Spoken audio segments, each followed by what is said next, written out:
think we're good. Okay, great. Hello. Hi, everyone. Hi. Oh. Hi. Welcome to One the Hot Festival.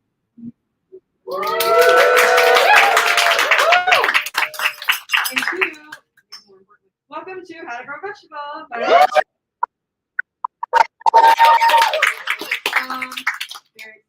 Very excited to see this show, this reading. Most of you exactly, they're amazing. I need not say anything else. You're all masked, which is great. This is also being live streamed, so don't say a slur. And I think that's it. Here we go. Yeah.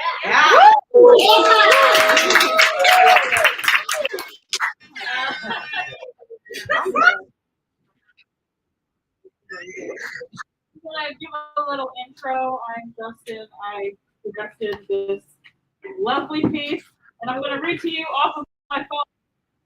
How to Grow Vegetables and Other Poems for the End of the World started in 2018 as a piece of writing about a theoretical God in the wake of an alarming UN climate report. Over the last 5 years, it has grown into a project discussing home, family, and relationships in the context of our ongoing social and ecological crises.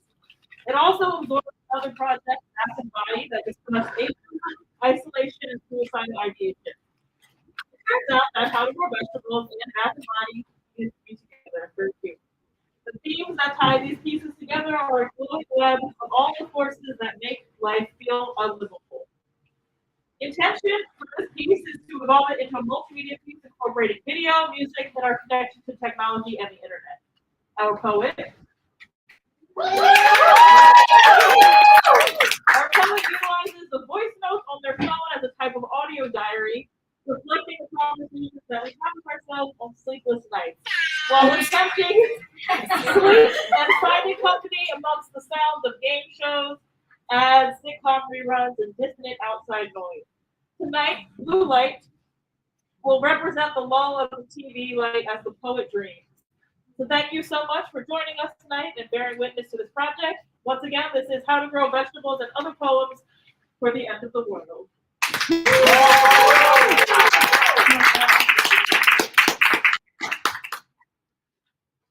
last time I slept, I dreamt I spoke with God.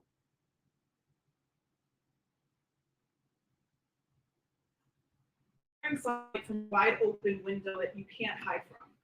No matter how hard you blink, it's realizing you fell asleep on the couch and confettied in human accumulation, socks and papers and mugs. It is the dull ache of being present, the loss of faith, of the crash back down to earth. I write so much about a future I dream that I forget I exist here, now, and some people call that manifestation, but it's really just avoidance. The last time I showed someone my brain, they threw it back at me in disgust, and I stopped publicly examining it since. Examination is private, lest you want everyone in on the secret that you're unhinged. Well, here I am, coming apart and holding the spoon in my palm. The last time I slept, I dreamt I spoke with God, and I'm awake now, tasked with survival and capable. Alien girl, not from here, but can't remember where either. Shedding my mother's womanhood and staring at the raw skin as my flesh falls away, being brought back to earth against my will. I don't long to know what I missed. The world is quiet. The busy street below the bedroom eerily silent compared to its usual. We are a pile of limbs and afraid to speak too loud to ripple. You know, they said we have till 2030. Shit is crazy, right? And I wanted to learn how to grow vegetables. No, seriously, I had an interview for the school and everything, but I can't afford it. Money always blocking what the earth makes for free. Do you know that I love making you laugh? Yeah, you do this thing where you laugh in spite of yourself because I'm just so funny. And my heart tries to break out of my chest to catch it in the air, and I wanted to learn how to grow vegetables. Thought maybe we could find some empty storefront, have a little garden next door, serve lunch and dinner, pay what you can, make a haven for our people, a pantry, a closet, where folks can give and take, and we would serve a meal on the holidays and maybe give artists a discount on performance space and maybe teach classes. I know you've long given up kitchens, but I thought if I asked nice enough and made you laugh in spite of yourself, you might make the menu. What say you, chef? They said we have to fund it's crazy, right? And my credit score is just too fucked up to think about that right now. So we still laugh and talk about it. We talk about what 12 years from now might look like in another world. And I laugh. Ask, and of course you say yes. I know I ask so much. I have so many loves with targets on their backs to ever go a day without letting them know. And I'm glad that you know I need to hear it too. Forever. Yeah. Or at least until the world starts burning and I start hating summer as much as you do. I wanted to learn how to grow vegetables. In another world, I might have. In another world, this question might have been different, but the only one for 2030 is we sit here at the edge and all the burn with me. I laugh. In spite of myself. In spite of myself. In spite of it all. I cannot be threatened with hell because I've seen it, lived it, turned on the TV and been confronted by it. I think this is a junk planet. A dumping ground for the universe is negative energy. I gotta admit, sometimes I feel like nothing but negative energy. Sometimes I think our punishment was to be cut off from everything, blind, to be isolated in our own corner of the universe. I think hell is being that lonely. I think souls are sent here as punishment. I think hell is knowing nothing of justice outside of pages. I think we are cursed. The damned universe. I think hell is having so many questions and no answers. I think hell is this echoing emptiness, silence in our atmosphere. In defense of bitterness, where it chews me through the middle like cannon fire, where the wound is warm and sticky, where it leaves me gutted, vulnerable, see-through. I want to vomit up the bitter, but it has chewed a hole in flesh-eating disease, hungry for bits of body, not easily replaced. I am deeply bitter at this body I have tried hard to love. Fluttering spirit banging on the cave. No. I'm not tired yet. No, I want to stay awake. I want to watch the sky become a blanket of stars. I want to dream. Think of a world where I can soar the way I need, but the body winds down before dusk, closes up shop periodically throughout the days, weeks. I can't.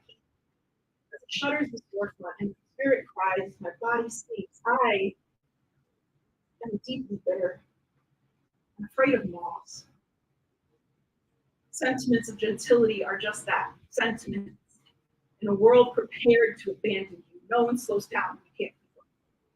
Instead, they invent new ways to continue spinning the earth faster on its axis, and despite protestations, are glad to be caught in orbit.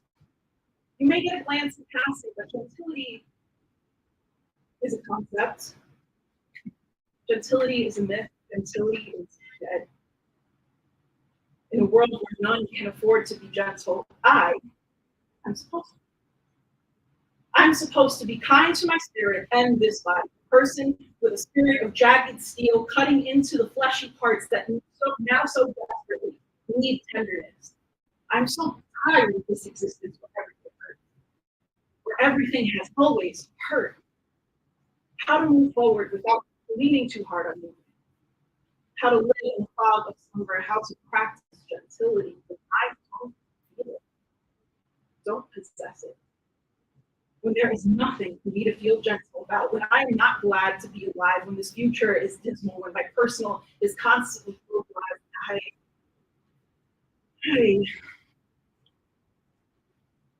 I am tired in so many ways. I exist nowhere and belong to no one. I am nothing. Collection of failures and a library of dreams covered in dust from the pieces of my heart and my hands. I am not as smart as I desperately.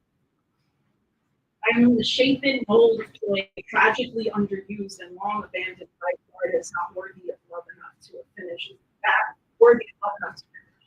Is it bad that I never want to go back to work? I legit don't know what I'm doing anymore. I just want nothing back. Don't even want to write, don't want to be an artist, anything. I am tapped out. I'm tired. I hate my mess of a life, this numbness. I want to feel something other than confused. I don't know that I have used any movement, pages of resumes, and no discernible skills. My hands are so idle, trying to make gardens out of money drenched in blood, sit through soil without nutrients. In my dreams, I have a farmhouse, and I have a garden of my own. Feeding children I've only imagined, making loves I've named family stay. But I don't know where I get a farmhouse or where it's started. All I know is I'm not in the business of buying and selling keys to unlock liberation. In brand building and card trading and social media empiring, I cannot rub elbows and enjoy the friction. I cannot tether myself to upward mobility. I cannot survive sometimes, it feels like. Do you remember the person who made you were talking this morning? You asked for an almond vanilla iced cappuccino.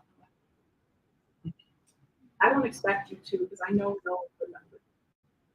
And I know these days I can't escape my reflection. Buying coffee can't escape, but I've escaped making something with my hands that was at least honest work, and now they clack away at keyboards of the intangible, forced to play nice when I see no point.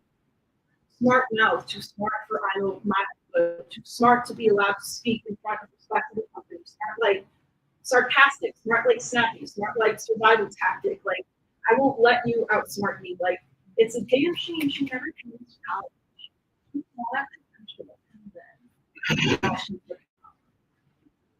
I guess it is.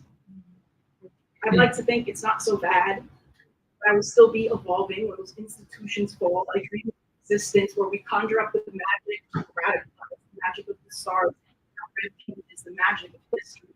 Trying to name this particular fury, this accusation that humans have done this. Their definition has never included us. Like prison abolition, don't include time-honored community solutions. Folks are fully employed to avoid false cops, like swapping sugar and eggs at cafe won't outdo democratic socialism. Like my friends don't have whole gardens on their windowsills to private eating.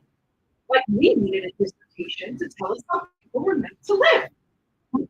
Anyway, the rock I live on is dying, and I still don't know how to grow a vegetable.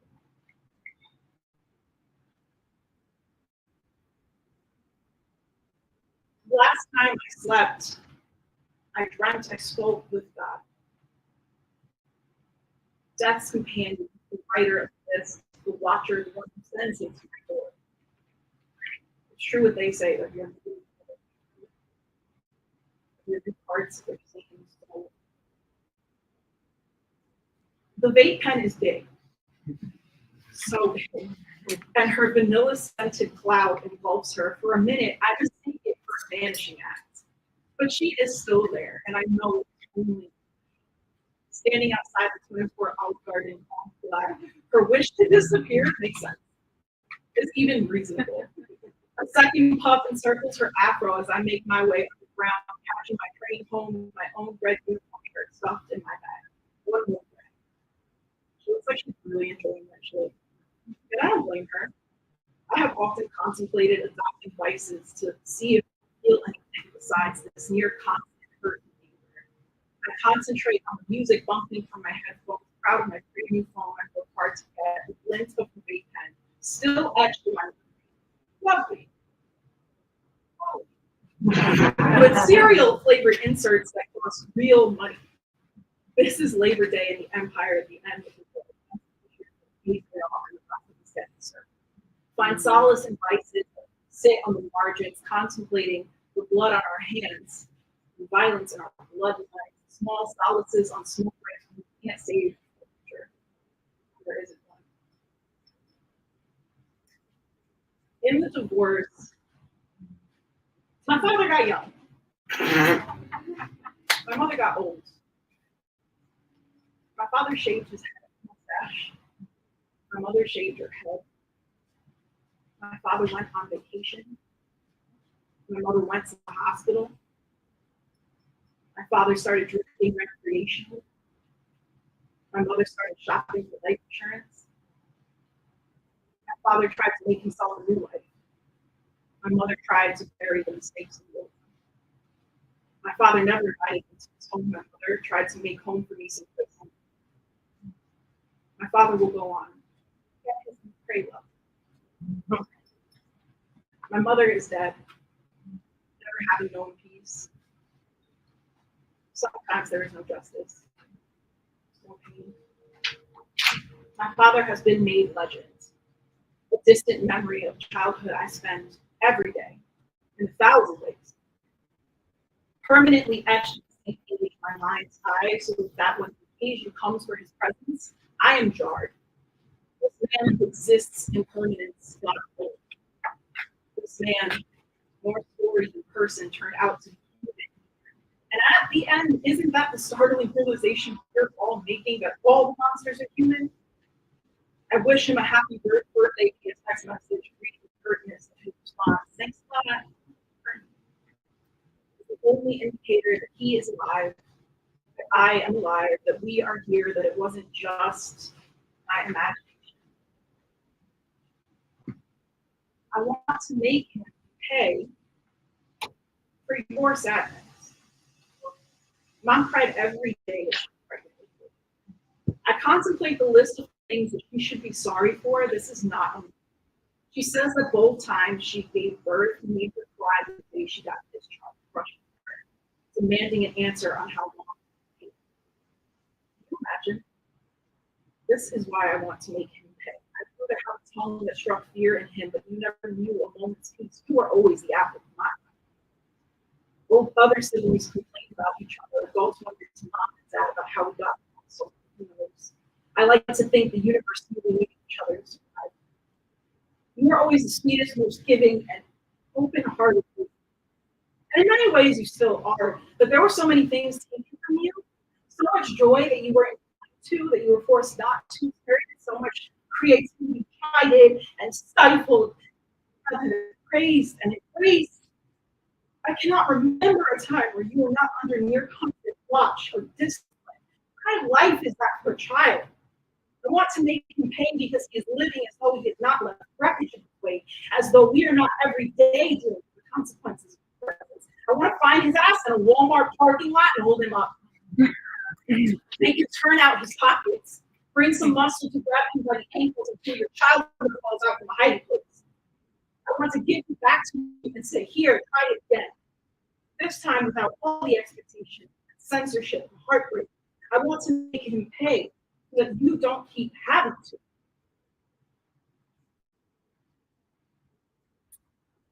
I notice I have trouble moving these days. It's gotten worse as I get older. My eyes feel magnetized to the floor, my feet, the bracelets, arm hair, fingernails of the person across from me. I'm trying to unlearn childhood cruelty, trying to unlearn the lost vanish, dematerialize at home and school hallways, fake it till you make it. It doesn't work so well when you don't know where you're making it to. When you're exhausted from wading through mud and don't know what the destination is. All I know is that it feels like I avert my eyes to apologize in front of existing like this. All passion and childlike enthusiasm, all fears of loneliness and traumas of emotional abandonment.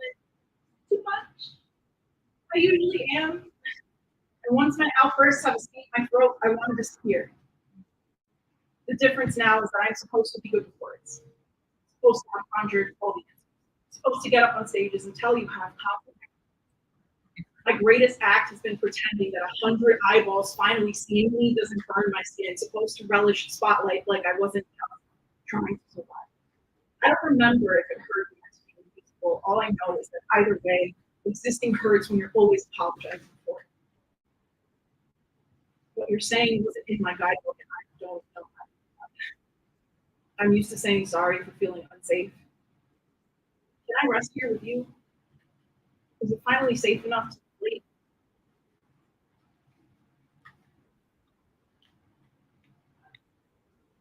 The last time I slept, I dreamt I spoke with God.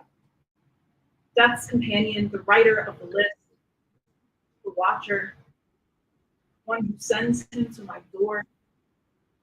It's true what they say that they're made in their image. We are many parts of their soul. They look like me and didn't. Strange place that looked like home and wasn't, a terror in my stomach that I still knew somehow wouldn't kill me. I asked them why they had my eyes, fearful they had been stolen, and they said, because I am you, as much as you are me, as much as I am everyone around you. They all have my eyes too. Is it beautiful where you are? I asked. Beautiful is not the word that I would have said, but it is enough. And I wonder, Father, if you ever figured out who you are. Thought maybe you could tell me. You see, I collected ancestors and was wondering how arrogant of these ancestors can be. I'm still teaching myself veneration, just like I've taught everything else. Father, if you think selective memory can save you, there is no denying lineage. You see, something I've learned is that you keep getting brought back along its trajectory until you've learned your lesson. Where have you been before? Can you tell me? What lessons are you still learning? Don't shoot the messenger, but I think you might be brought back for another go. So can you tell me, before everything you remember becomes ancestral memory, do you not have photographs of me, faces of people who passed who love me? I'm not trying to make their legacies about me, but I am all I know. I'm trying to know them.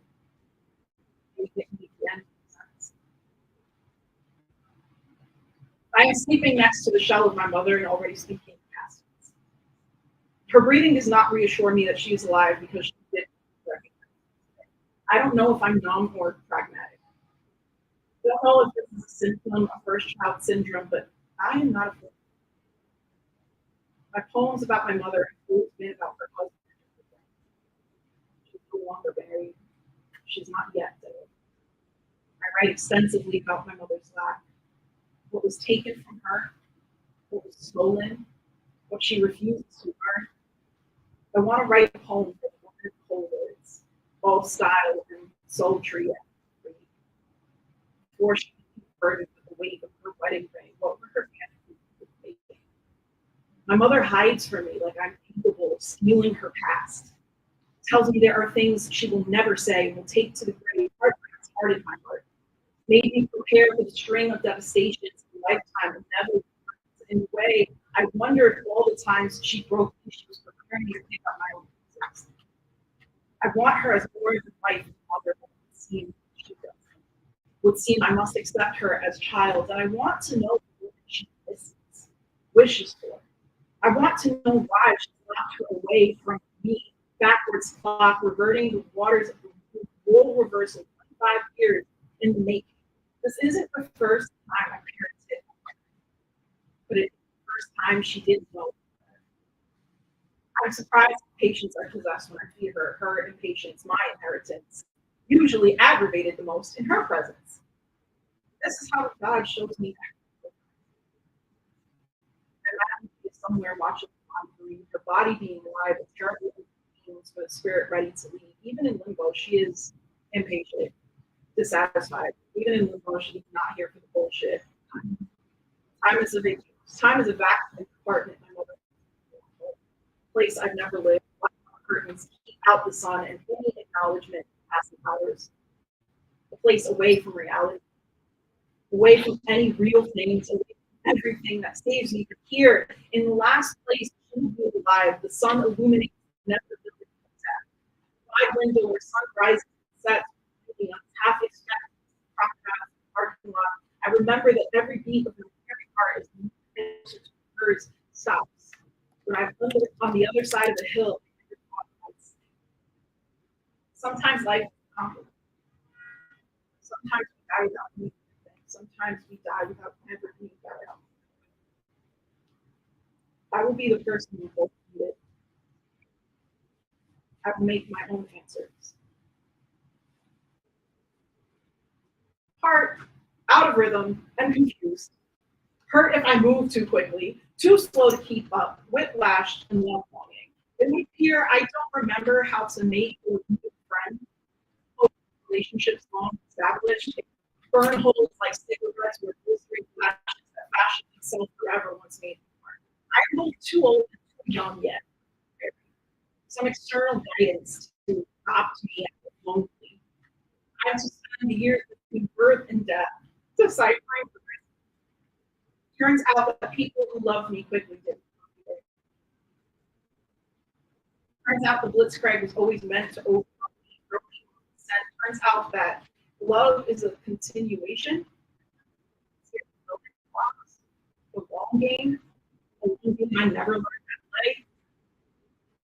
Don't know how to decipher play act. Not sure if I'm a cynic or just unwilling to play pretend. I would like to skip early stages. Wake up established companions with a durable weather and delicate purity. Want to already know, and I want the silence. The activity humdrum, the love wanted of being captured by them.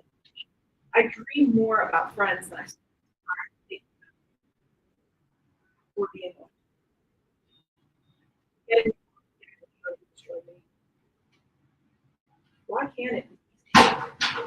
Where is the guidebook for forgetful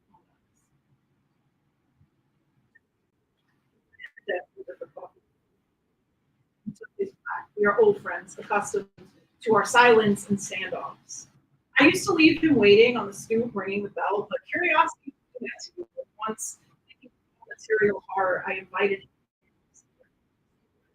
He only knew a place that's not this one, and that has been enough since. His presence is so overwhelming, it lingers, filling my space more after every visit. He is fascinated that I'm not afraid, so he keeps coming.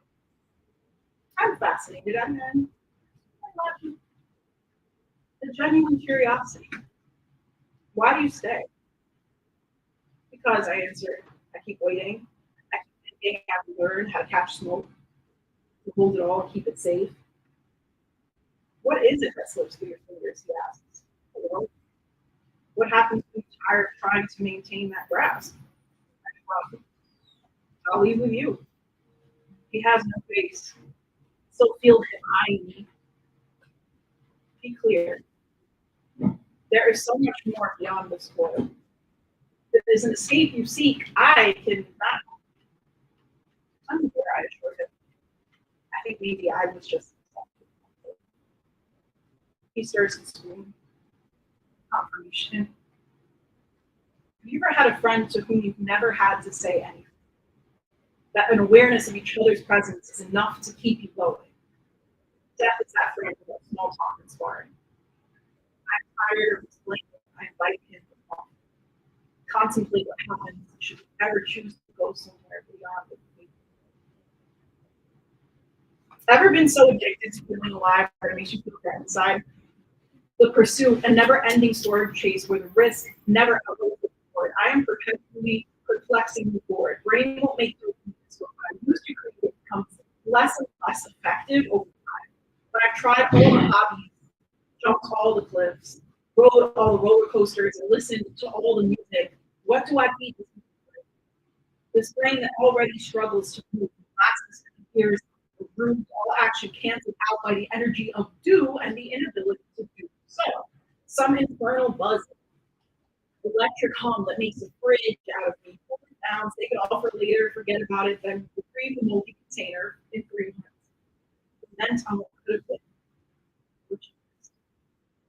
The sickest trick of life is that happy is not a destination. There is one, not counting death. Instead, we are to become the ultimate travelers, so well adjusted that inner peace becomes an achievement to be unlocked, to experience the road in all of its wrong tumultuous sunset horizon of sky glory. For me, peace, purgatory, infliction of flesh to one pretending to be human. Wallflower is too pretty for me, so I'll just say I'm wallpaper. Invisible only if you're not paying attention.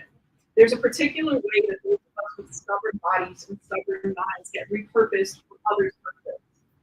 Inanimate objects, oracle, and infant all at once. Secrets I harbor could destroy you. I know that you would not be able to handle the accuracy of my worldview, so I'll just watch you. Please. When people ask about my visions for the future, I just say that I want to be an elder. In my dreams, I picture myself with gray hair, finally still, farmhouse window passing light on my rocking chair, chipped white paint on brown wood, wood floors mimicking my creaky, sturdy. I don't know where it is. No talk of floods and fires. All I know is that I made it. All I know is that the landscape is green, whether it's beautiful, that there are children. I don't know if they're mine. They're children of mine. I only know that they are mine and say that children belong to villages regardless. I have answers for you now. And that's the beauty in all of it. I no longer need to pretend myself sturdy. I am sturdy. No longer need to pretend myself wise. I am wise. No longer need to pretend myself brave. I am brave. No longer need to pretend myself elder. I am. I never had to choose for childhood because I was never allowed to be a child. For youth, no one ever sees me young. I have improvised my way to this point, dreaming of being for others who I am. In these visions, I don't have to pretend to have answers. Don't have to pretend that I am not also scared. Don't have to guide without guidance. Child at heart, dreaming of times where she would stop being so unsure that being an elder I mean, there's hope. I mean, there's something to look forward to all along. There is some inkling of hope I'm clinging to. Some version of the world that isn't ending. Some possibility of a future where I'm not writing my goodbyes. In my dreams, I welcome death. It comes when I'm old and have done everything I wanted to. That's what midnight. Say goodnight to the moon and the rooftops for the last time. To be among the stars. I want to choose death. I have him choose it. I have him lurking around every corner, be alerted to his presence every time I lock my door. There's a version of this world where I am all joy, where I wake up every morning and the world isn't on fire, where I only busy myself with my loves, my beautiful possibility to not be constantly fighting, but the world I imagine, absent of fire, cannot exist without setting this one ablaze. And it feels so fucking unfair that I was born under the horns of red, torches guiding my way. I was meant to burn shit down. And wouldn't a piece of victory satisfy the association of complacency?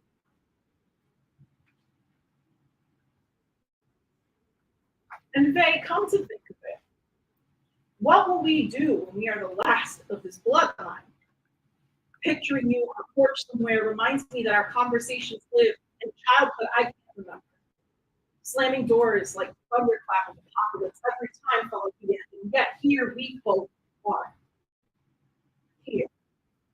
I don't know much, but I know this is the future I want to live. Where we both get old and laugh about it.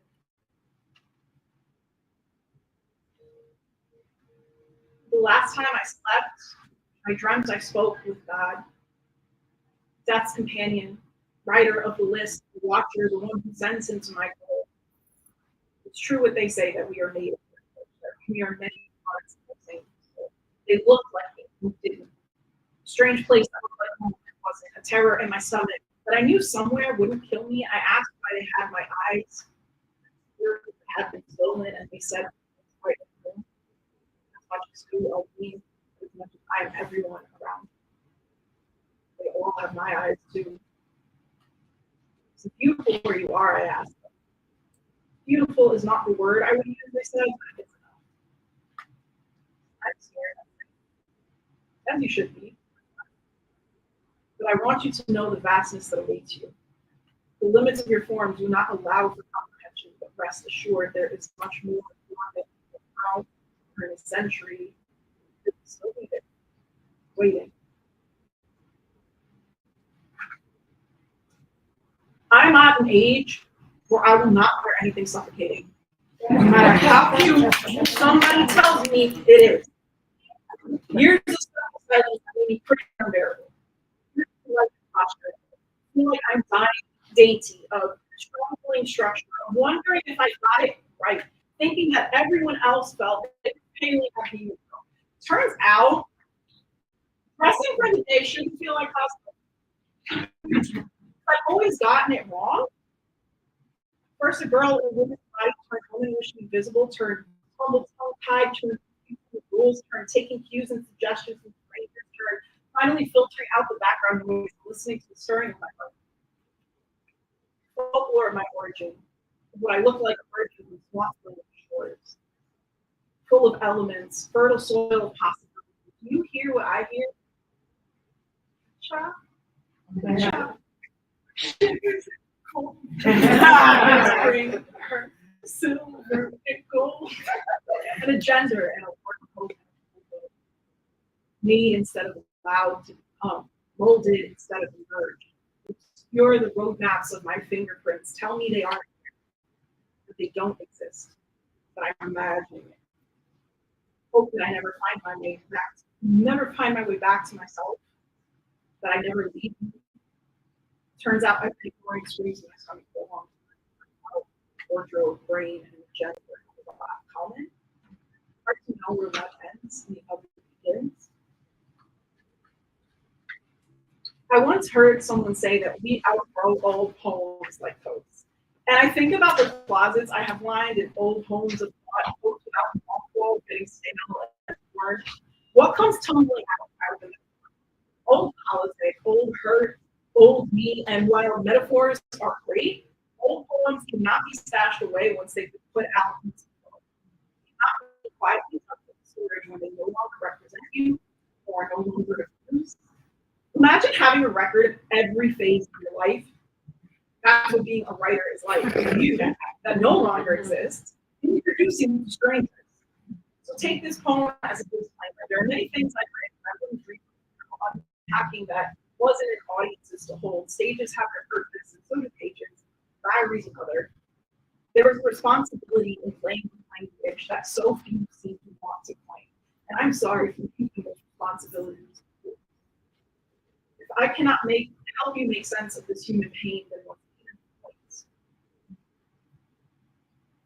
The girl in soft focus became the woman in the cloud who thought everyone was this way. Occupying castles in clouds and leaving places in water. Girl in soft focus became the woman in mud, dirty lenses, dirty glasses, dirty house. Piles of clutter blended into beautiful bleeding watercolors, so now pile looks like a work of art. The girl in soft focus forgets passion, forgets that joy is an option, allows visions to be forever caught in the abstract. They die when they realize their destiny is. The girl in soft focus lives in the potential while the woman resides telling ghost stories, regaling tales to rival Aesop. Permanent contemplation of what could have been. The girl in soft focus becomes the woman wasting away into nothing, the woman of no memories, or hope, or potential, or who she is anymore, her brain eating itself to childhood. The girl in soft focus became woman tired, woman unstable, woman hyper-focused and unfocused simultaneously, became inexistent phases, became all that she never became. Unbecame woman, stepped out of the suit, examined who made it, who gifted it, realized it was never who they were in the first place, the first to feel it, the last to catch up. The girl in soft focus didn't even know she was crying. The person who was protected couldn't see past the tears. The thing about the end of the world is that I have died many times and still come back. Still been revived by my people, past and present. The thing about the end of the world is that apocalypses exist and have existed. around this globe, and still now alive. Still, there are those who have survived. I bring no false hope because it is not without blood, but I understand that catastrophe has its romantic appeal, and frozen fear is the gravity of the present weight. It is rather beautiful, but it renders itself useless.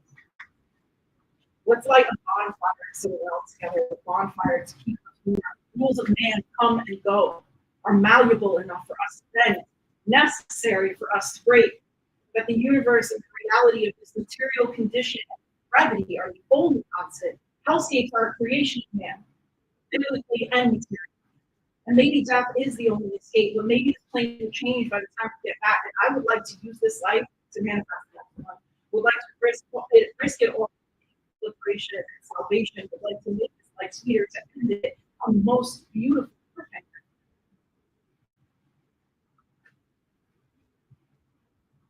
The last time I slept, I dreamt I spoke with God, death's companion, the writer of the list, the watcher, the one who sends him to my door. It's true what they say, that we are made in their image, that we are in the heart of the soul. It looks like we didn't. A strange place that was cold and wasn't, a terror in my stomach that I still knew somehow would kill me. I asked why they had my eyes, fearful that they had been stolen, and said, because I am as much as you are me, and I am everything. They all have my eyes too. Is it beautiful where you are? I asked them. Beautiful is not the word I would use, they said, but it is enough. I'm scared to say. As you should be, they replied. But I want you to know the vastness that awaits you. The limits of your form do not allow for comprehension, but rest assured there is much more beyond it. For centuries still be there. But what about now? These bones, this skin, these tired hands. This consciousness is so expansive that we must have eyeballs everywhere for color with left unmitigated as an overreach. It's fun.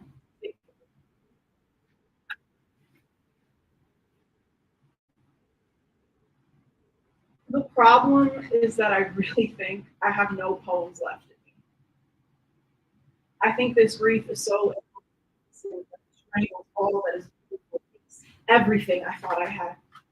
Few words sweet from the singular point of light in my trachea. Fingerprints of grief's grip losing their way onto my skin. Whose dark circles are these? Who is this person? Call this poet. My heart can't pump blood fast enough to keep up with the breaking, searching for a surrogate. I'd like to be a shell. You see these insides of the problem. For once, I'd like to lay in the grass, look at the sky, see it as nothing but an objective reality without this heart, these brains, making me think too much of the current that is crashing down. I'm pretending not to know all the ways I deserve better. Pretending not to know whether I'm right or not, pretending not to know that I'm entitled to my righteous anger, pretending not to know that, yes, all of that is naming it and actually feeling it and processing that hurt is harder than just trying to create justification for why I deserved it. And pretending not to know that while relationships may be beautiful and full of a lot of genuine love, their current containers are not, won't last forever. I'm pretending not to know that we will have to read emotion. Structure those containers eventually, that the care of restructuring is where the love lives. I'm pretending to not know that I fundamentally do not love myself worthy. Pretending not to know that I desperately need to build my relationship with myself. I'm pretending not to know that my self-hatred sabotages me. I'm pretending not to know that no, I can't do the same things. I'm pretending not to know that I really need to start caring for myself. I make an offering, an angel crescent, some powdered light, and plead with whatever being is listening for more time here. It hurts, it hurts, it hurts, I whisper. But if only we knew what turns the soil, if we learned to worship the sunlight and bathe in our tears, then maybe we could build something that we all part of, alive. I make an offer, hear nothing back. I fear my gods may not love me enough to answer, so I eat the mangoes, fill my belly with sticky, sweet yellow orange. I dust the moonlight from my skin and shimmer in silver between sun and moon, full, life-giving and life-changing. I am joy and embracing. We will not be saved for the saving. We're fully capable. Okay, look at that. We can survive because that's what we're good at. And they will even kiss us sweetly through the forehead, like a child.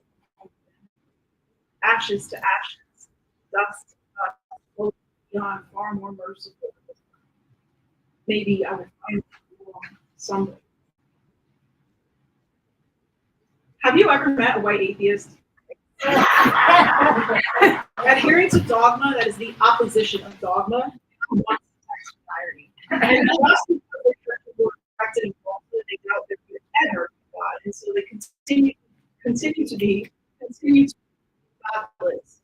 Because only a devotion to godlessness could destroy lands that to us were God. You see, our gods were embedded in the earth, summoned and revered through the water and foliage, detected and interpreted through stars, and I can't imagine an existence so opposed to magic that was made to exist. I can't imagine an existence so centered on itself that it refuses to accept part of all things. Your God is not mine. I can't say I know who mine is either, but I do know that they're there, lamenting the evil of the institution historically there. The people were justified lost to death.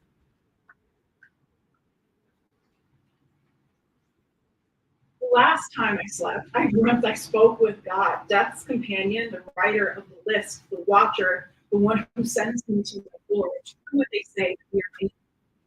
There were many parts of their single soul.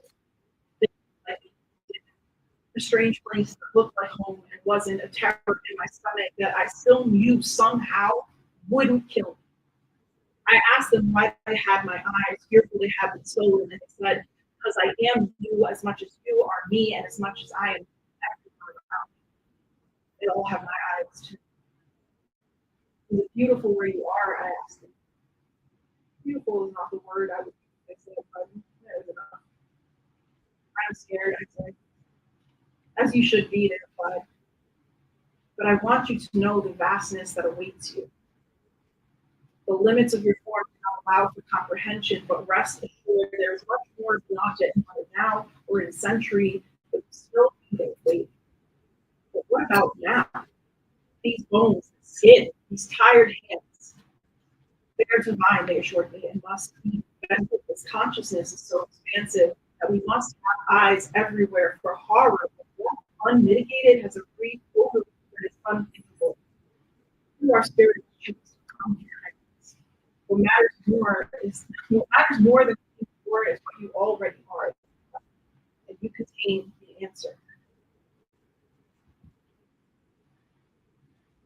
A collection of suicides means your continued silence. How you want to scream that all the hotlines fucking suck. No. And that crisis is so prevalent that chat will give you the wait time. But someone who wants to die will probably not have patience to be the other one. I didn't. By some miracle, I survived just I could feel that I'm selfish. Hot takes on social media are never good, but sometimes they are downright despicable. And time has passed since I've wanted to end my life. The time has passed since the last time too. So I think to myself, maybe the years are a Russian roulette desperation. Maybe 1 year won't last. People look at me crazy when I say shallow cries for mental health support in my message. Right? I explained that they translate to function like normal, and I explained that nothing about the way we're conditioned to function is fucking normal. When I say it's rich receiving pity from a society this sick, the one that when I plead with you to live, the one that when you plead with me to stay alive, makes me swim my head in all directions and say, what more? I have found beauty, but lest we forget that it is always in the eye of the beholder that could change tomorrow. This is an ugly world and scary life, so dissonant to our nature, so isolated. I do not blame anyone for leaving it. Instead, I pray that peace and stay silent. I understand the allure of nihilism, the seductive nature of pessimism. I am walking minor chord, a slow piano underscore, a house of mourning for every crime against humanity. These are not messes I've made, but to oppose them makes me complicit. There is real terror here in the belly of the beast, terror replicated tenfold in place that so many of our people have run from. What a fucked up group, running two empires to run from it. Inciting rage isn't easy when terror has been braided into your DNA, but we cannot afford helplessness. Nihilism is the doctrine of capitalists. Nihilism and the departure from the divine, what allows for Earth's continued destruction and disrespect. When you believe nothing matters, everything is up for grabs. It's to the benefit of those who want you dead, to make you wish for death. I know how hard it is. How hard it is to will yourself out of bed. I know we cannot turn back, but who would want to? What would be lost that was already worth living? What could possibly salvage except maybe us?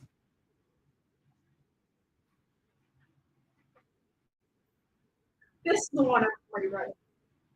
How to express that love has failed you, left you splayed and seemingly forever wounded. No one tells you how to examine heartbreak. No one tells you how to mourn a friendship, how to name its capacity for terror. But there need be no distinguishing it for romance. Right and wrong don't matter as much as the lesson. At least that's what I tell myself as I adjust my scope for guidance, as a renewed reverence for friendship and sacred binds. In a world coming apart at the seams, relationship just doesn't seem viable. As we come apart at the seams, it just doesn't seem necessary. But all I can attest to is that these loves have saved me in their own unique way. That we will not survive even coming soon. That it is our job to build the village, that we are in a relationship with everyone we are in relation to. That yes, that love is infinite, and yes, there is enough to go around. That every things that need not follow structure or script. That they must be compatible and customized. That no one is replaceable. That I won't always be this woman. I have learned that my devotion to village must extend past the spirit, past personal. I refuse to let my want to open my home, my heart, my cupboards, my days be diverted, jaded by my heartbreak. Thank you, all of you, wherever you may be now, breaking my heart, or reminding me of my capability, of my heart, of its necessity, of why I must keep loving anyone. Things poems can do: that ignite to action, transform into mirror, make tribute to joy, keep record, keep culture. Things poems cannot do: fill bellies, make immobile the permafrost, cauterize wounds, adequately medicate, build houses. We need both and must never confuse them as interchangeable. Words that float to the surface won't matter if there's no one left after the flood. I'm fucking sick of platitudes. I need co-conspirators and brave hearts absent of secret wishes for upward mobility and class stagnation. I want to break windows and make sure everyone is but everyone wants to be the version of themselves that helped them survive being 14 that they refuse to kill. They do not yet believe they will survive, and who could blame them? Because my birthday is only 9 months away, and right now 30 feels like a fucking concept, a fable, a legend, a myth. But goddamn, stand for something. Because we're falling for everything. Everyone wants a plan B, C, D, like surviving is an option or a fucking career path. You can't upwardly mobile your way out of a vortex, so get used to making yourself useful or get out of the goddamn way.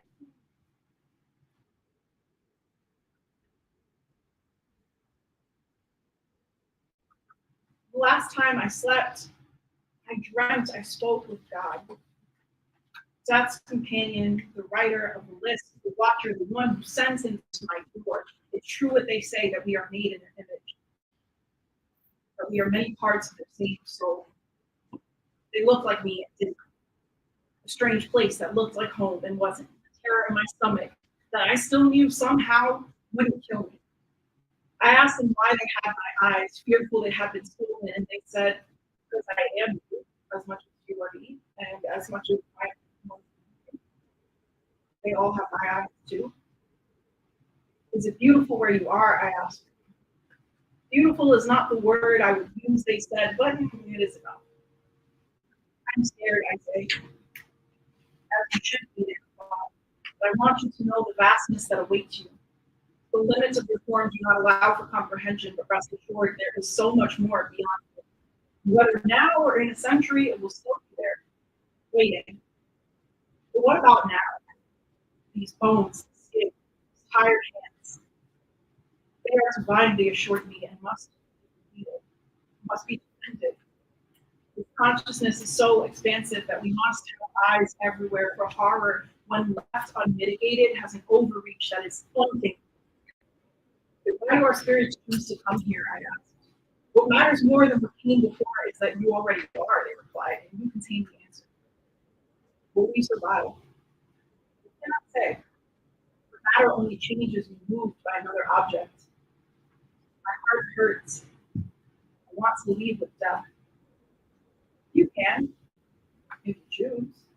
But until then, think of all you can do. What can I do? I asked. A blink, not unkind. A breath, measured and even. A shrug as though nothing else mattered. Then fight.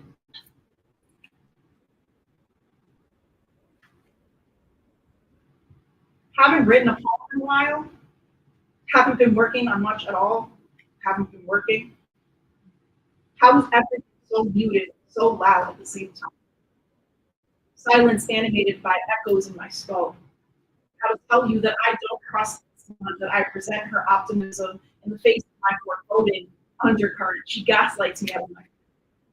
Tries to pretend that there won't be a day where she goes our only inhabitable planet complains that we won't all be long gone by then, even the billion skeletons float in space. Anyway, haven't done much today. Used to spend my days dreaming, and I think someone must have shut that part on. Haven't written in a while, except to tell you that today I managed to shower. I've concentrated on my hair that please me to for everything. For you, whether you be a contemporary or exist in some future or my imagination, this is the story of how it was at the end. Of future fate, past. How I tried to make some meaning of this life while all life merged on the precipice. This is the story at the start of war, at the start of fires, end of capitalism, end of empire, at the start of my life, the glory of my prime, at the deepest parts of the world, at the surrender of control, at the start of understanding, at the crux of my budding obsession with gardens, with plants, with greenery, with vegetables, afraid to lose them to folklore, vegetables as metaphor and sustenance, growing them as a skill I covet, as a plea for survival, as a reconnection to everyone I come from. This is the story of how I created my own garden. Still to use the decay to fertilize the future, even if there is no future. This is what I needed everyone to know in case we didn't make it. And what I needed my descendants to remember if we did.